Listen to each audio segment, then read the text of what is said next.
instruction in anatomy, though frequently interrupted by the importunities of my nurse, was initiated on a solid foundation.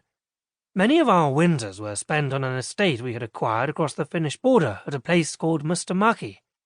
While in the grounds of our townhouse in St. Petersburg, we had a private skating rink and a couple of artificially built-up toboggan runs. In Mustamaki, the whole countryside, blanketed with crisp, sparkling snow, lay open to us for skiing, skijouring, and riding spakstöten. There was the incomparable, invigorating air scented by the pine trees.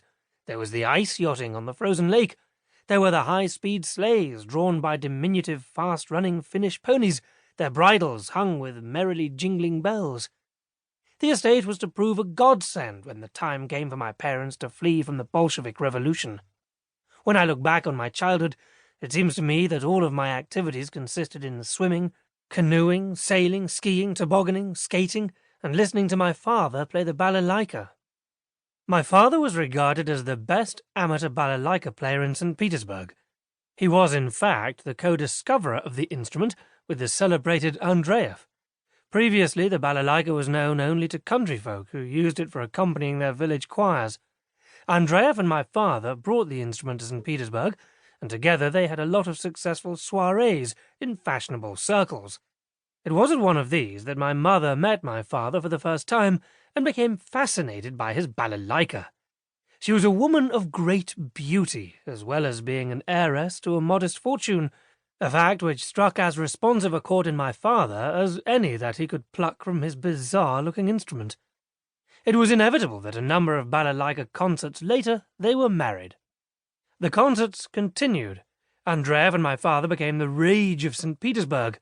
In the course of time, word of their virtuosity reached the imperial family, and they were invited to perform at court. Their debut at the vast castellated palace at Gatchina, that was the summer residence of Tsar Alexander III, was so successful they were given medals and decorations of a size and of an order of magnificence that would have turned Douglas Fairbanks positively green with envy. I myself was being taught the violin, but I could not see myself winning any medals at it, so I chucked it. My interest lay in sport, in fun and in games, and of these I had plenty. If it is true that a man's character develops for the good in proportion to the fun, the degree of happiness and the amount of bountiful love he experiences in childhood, then I must have the most noble and wonderful character in all the world. Personally, I feel that I am the living proof of this contention. However, a surprising number of people think otherwise.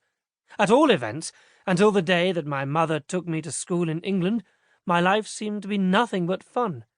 I remember having an odd feeling on the day we left St. Petersburg that we would never return. As it turned out, we never did. It was this poignant moment of leave-taking that was also my closest brush with history. Sir Winston Churchill touched unwittingly upon this moment of my life when he wrote of certain events that were taking place in 1917. In the middle of April, the Germans took a sombre decision. They turned upon Russia the most grisly of all weapons. They transported Lenin in a sealed truck like a plague bacillus from Switzerland into Russia. Lenin was going in as I was coming out. At the Finland station in St. Petersburg, he was being met by his pals Joe Stalin, Kamenev, Zinoviev, Trotsky, and the rest of the Bolshevik gangsters.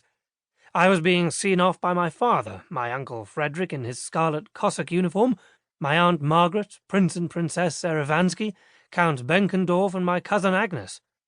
Lenin was arriving full of plans for my money. I was leaving for school in England, serenely unaware of his existence.